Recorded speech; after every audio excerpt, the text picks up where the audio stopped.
Bonjour et bienvenue dans Un jour, une parole, un jour. Aujourd'hui, je vais parler d'une assurance parfaite. Alors, si on dit une assurance parfaite, c'est pour faire quelque chose et qui est tout à notre bénéfice. Alors, de quoi s'agit-il? Il faut aller prendre la parole dans Hébreux 10, 19. Il est dit, frères et sœurs, ainsi frères et sœurs, nous avons par le sang de Jésus l'assurance d'un libre accès au sanctuaire. Alléluia. Quand on dit au sanctuaire ici, c'est spécifiquement dans le lieu très saint. Alléluia. Il faut dire que dans l'Ancien Testament, il n'y avait qu'une seule personne qui pouvait aller dans le lieu très saint où se trouvait l'arche et toutes ces choses, uniquement une fois par année, et encore accompagné du sang d'un animal pour la purification de ses propres péchés et des péchés du peuple, tel qu'il est dit dans Hébreux 9, 7. Donc aucune autre personne n'y avait accès, alors qu'aujourd'hui, vous et moi, nous pouvons aller dans le lieu très saint car le voile du temple a été déchiré lors de la mort de Jésus-Christ à Golgotha. Et c'est un avantage inestimable. Et nous avons Jésus qui trône comme souverain prêtre ou souverain sacrificateur en faveur de son Église, de son épouse, c'est Hébreux 10, 21. Mais par contre, il y a quand même un petit cérémonial à respecter, c'est Hébreux 10, 22, il dit « Approchons-nous donc avec un cœur sincère ».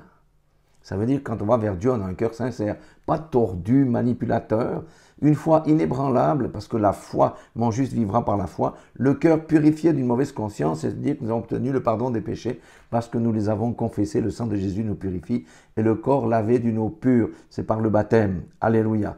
Et pourquoi avons-nous, vous allez me dire, mais pourquoi est-ce qu'on a besoin d'aller dans le lieu très saint, d'aller rencontrer notre Père qui est dans les cieux, dans son sanctuaire, pour différentes raisons. D'abord parce qu'il est le shalom. Quand on manque de paix, on va chercher la paix. Il est notre jireh, c'est lui qui pourvoit nos besoins. Il est notre Rapha, c'est lui qui nous guérit.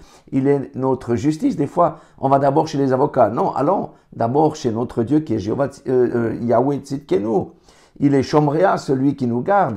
Il est Maginez-nous, celui qui nous défend. Il est Sabaoth, celui qui combat pour nous. Donc, il y a tellement de facettes à Dieu et ce sont quelques exemples que je vous donne ici, mais on pourrait allonger la liste. En fait, notre Dieu est une réponse à tous nos besoins concrets, à toutes les circonstances, à toutes les situations difficiles par lesquelles nous pouvons passer ou problématiques que nous avons à résoudre. Notre sort ne dépend pas des voyants, ne dépend pas des charlatans. Notre sort ne dépend pas de ceux qui ont le secret pour donner la guérison, mais une guérison provenant de Satan. Notre sort ne dépend pas des avocats, même si nous devons avoir recours à des avocats.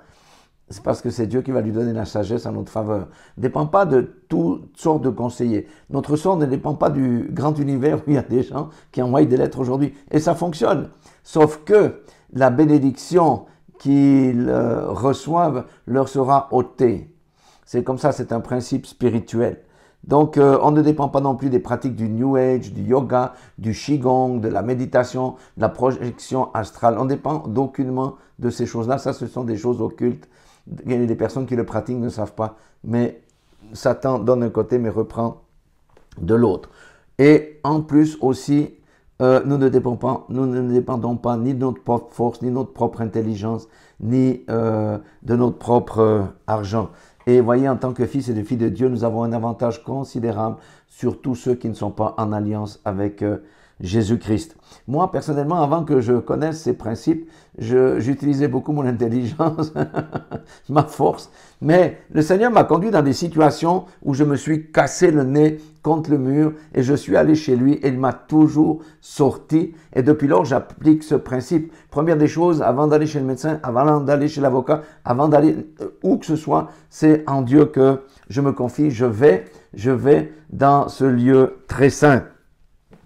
Et donc, pourquoi je me suis cassé? Le Seigneur m'a laissé me casser le nez à plusieurs reprises. C'est pour briser mon orgueil, parce qu'il me dit, mon fils, tu vois, par tes propres moyens, tu n'arrives à rien du tout. Pourquoi perds-tu le temps? Et vous savez, notre Dieu est un Dieu qui donne. On dit que la bénédiction de Dieu, le chagrin ne la suit pas.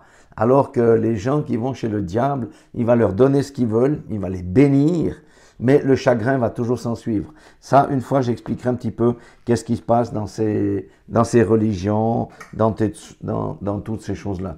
Voilà, moi je vous invite vraiment à mettre Dieu en priorité, à aller dans le sanctuaire, parce que vous avez la ferme assurance qu'il va vous écouter. Mais comme j'ai dit, purifier notre conscience, demander pardon de nos péchés, avoir un cœur sincère, Et c'est tout. Notre cœur est purifié et nous pouvons entrer vraiment dans le sanctuaire pour porter nos doléances. Voilà.